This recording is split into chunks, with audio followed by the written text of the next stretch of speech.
Hi, it's Dwyer, gamblersadvisory.com, dwyerboxingnews.com. Let's talk about some recent developments in boxing. These are the stories that have caught my eye.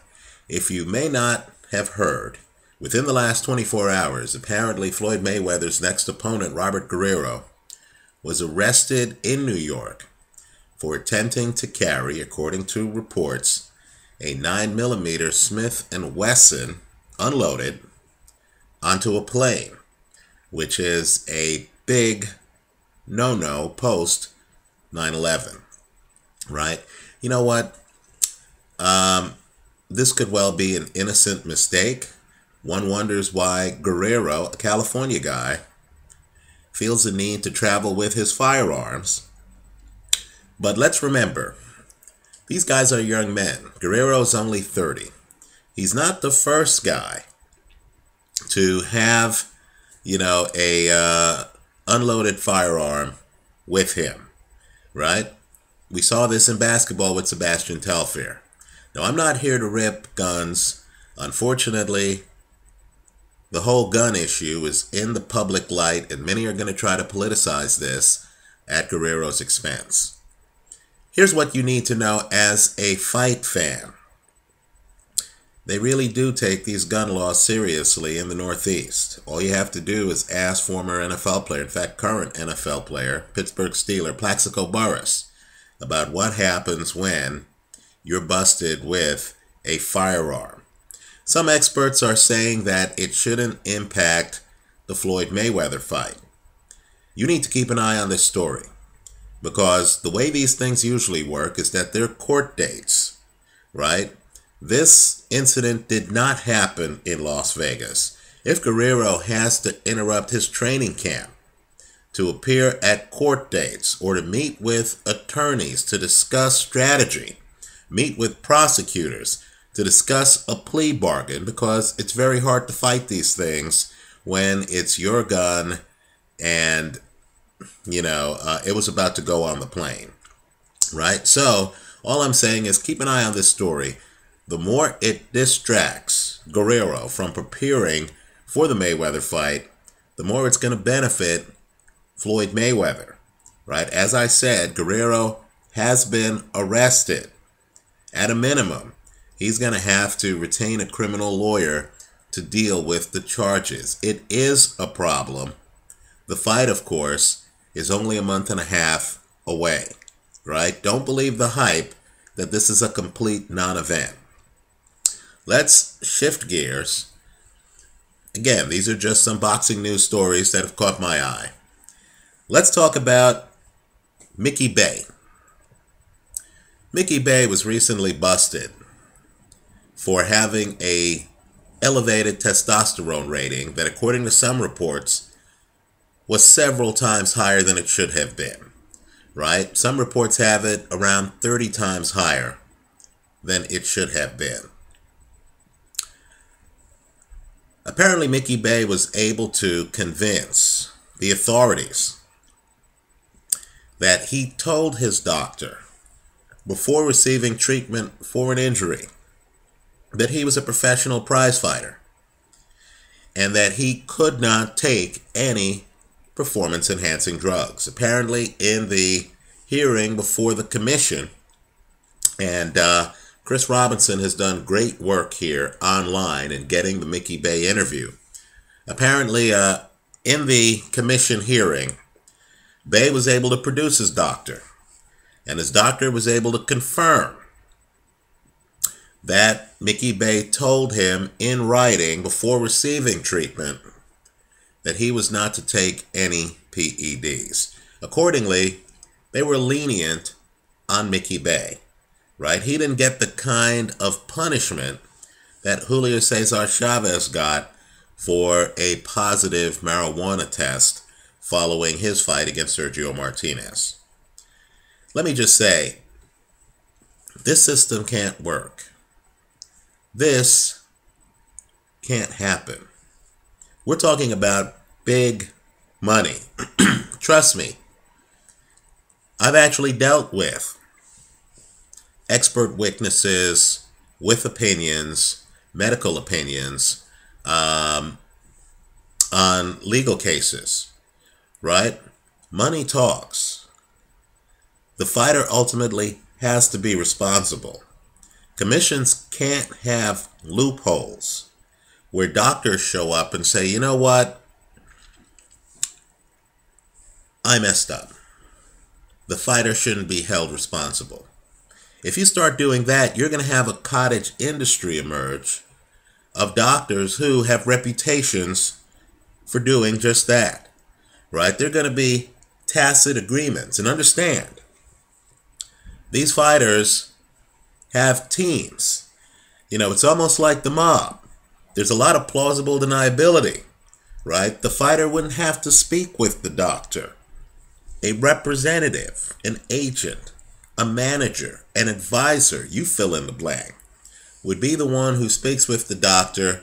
They would have a ready-made form, just like, you know, Mickey Bay had, content-wise, that says the patient is a professional prize fighter. The patient does not authorize or consent to taking any performance-enhancing drugs, certainly not any illegal performance-enhancing drugs, right? The patient is involved in athletic contests that strictly prohibit them. And then, of course, doctors would, with a nod and a wink, give them testosterone boosters that might be detected, might not be detected, with the agreement that if, in fact, something goes wrong, the doctor will show up and will say, hey, I made a mistake. Or the fighter told me beforehand that they did not consent to taking performance-enhancing drugs, and I did not know or expect or have reason to know or expect that this treatment would lead to elevated testosterone levels. So as much as I'm pro-fighter, and I'm very pro-fighter, I can't be pro-fighter here, right? We can't have a regime where fighters are provided cover by doctors who claim that they were told not to give the fighter PEDs. This really has to be kind of like a strict liability. You know, if you fail the drug test and it's actually your urine sample or your blood sample, you automatically should be suspended for some period of time. Right? Understand, too, that many of these championship fighters, take a look at, you know, the biggest guys in the sport, they'll only fight twice a year already, right? They don't fight that often. So if you're going to suspend a fighter, and if you really want to make it hurt, you really do have to suspend that fighter, in my opinion, a minimum of not 6 months, but more than that. 9 months, 12 months. It has to be a suspension that actually hurts the fighter. Mickey Bay dodged a bullet here. He shouldn't have. Everyone appears to concede that his testosterone was elevated in a way that was not natural. He should be responsible for that. Bringing in advisors or doctors to say that Mickey Bay intended to be honest shouldn't be enough. It should be an automatic suspension, right? Of at least, in my opinion, 9 months. I know that's hard. You know, I've said here online that there's no money in boxing. You know, if you're a contender, a 9-month suspension is serious, right? Especially if you don't have the kind of long green that the Klitschko brothers, David Haye, and Floyd Mayweather have, right? That's a serious suspension. But taking PEDs and entering the ring with an elevated PED, you know, put it this way, elevated testosterone, elevated hormones, that's very dangerous. And you're endangering your innocent opponent. Let me also say this too. Mickey Bay in interviews has said that, you know, according to doctors, the elevated testosterone might have helped his stamina had the fight gone several rounds. But his fight apparently was a short fight of 3 rounds or less. So the PEDs really didn't have an effect. Let me just say, I don't buy it. right? There's something called a placebo effect. I shouldn't get any advantage from taking PEDs. Any. Right? So, whether the fight's 1 round or 12 rounds, if I have unnaturally elevated testosterone because I've taken PEDs, I shouldn't even be able to start the fight armed with that knowledge. Armed with the knowledge that I have an advantage chemically, artificially, that my opponent doesn't have. That might help me get the first round knockout. Right? That might just help me feel more confident. Understand, you're in the ring trying to beat another man. Right? Confidence matters. Right? If I have the self-assuredness of knowing that I'm artificially enhanced, well, that self-assuredness should be illegal. Right? That's an unfair advantage. You can't show up juiced, then claim that the juicing had nothing to do with the victory. Also, these boxers know a lot of things. But you should be a skeptic when any boxer tries to tell you that pharmacologically you can't get an advantage from only using performance-enhancing drugs for a week. We know that argument might be bogus. In fact, so bogus that there was a biker in the Tour de France, Floyd Landis, if you recall, who apparently, to get that extra boost right before the last stage, to win the race, took a testosterone enhancer. Right? Now, Landis is an admitted juicer. Right? And he felt that he could get that extra boost by getting testosterone not before the event, but during the event. Right? All I'm saying is, if any boxer says, look, how could I have had an unfair advantage? Because if I took the drugs from this doctor, it was just a week before the fight. All I'm saying is, unless that fighter is a doctor with advanced knowledge of steroids and performance enhancers, you need to view any such statement from a fighter with suspicion.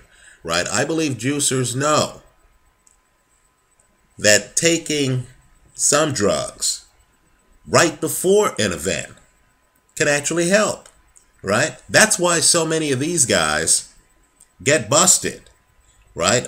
All I'm saying is, if I could stop juicing months before the Olympics and then perform with the big advantage in the Olympics, then how is it that guys at the Olympics get busted?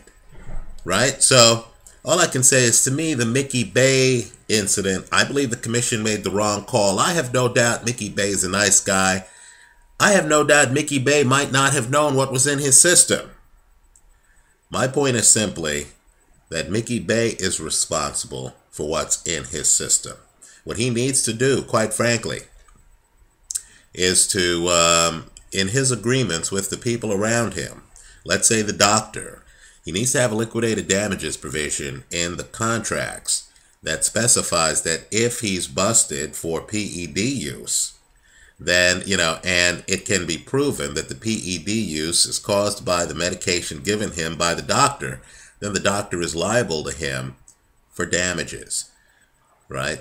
I don't see how the system works any other way. But once you're busted with PEDs in your system, I believe you should be facing an automatic suspension. People shouldn't be hearing about the kind of arguments they were hearing about in the Mickey Bay case. Finally, this story I think is absolutely hilarious. Robert Guerrero's father, Ruben Guerrero, apparently can be found in a boxing training video preparing to fight Floyd Mayweather Sr. Now, all I can say is, if this is part of some promotion to help sell Mayweather Guerrero, it's genius. Whoever thought this one up needs to be patted on the back. But let's remember, Floyd Mayweather Sr. has serious health concerns, right? He has a lung condition that he has to monitor, right? In fact, at least one fighter has said that they've had concerns over Floyd Mayweather Sr.'s physical health, right? He has scarring of the lungs. So, even though he's a former professional fighter and a pretty good one, right? The Ray Leonard, Floyd Mayweather Sr. fight's actually online, and Floyd looks good in some rounds, right? Even though Sr. was a good prize fighter. Understand that now he's an older man with a lung condition.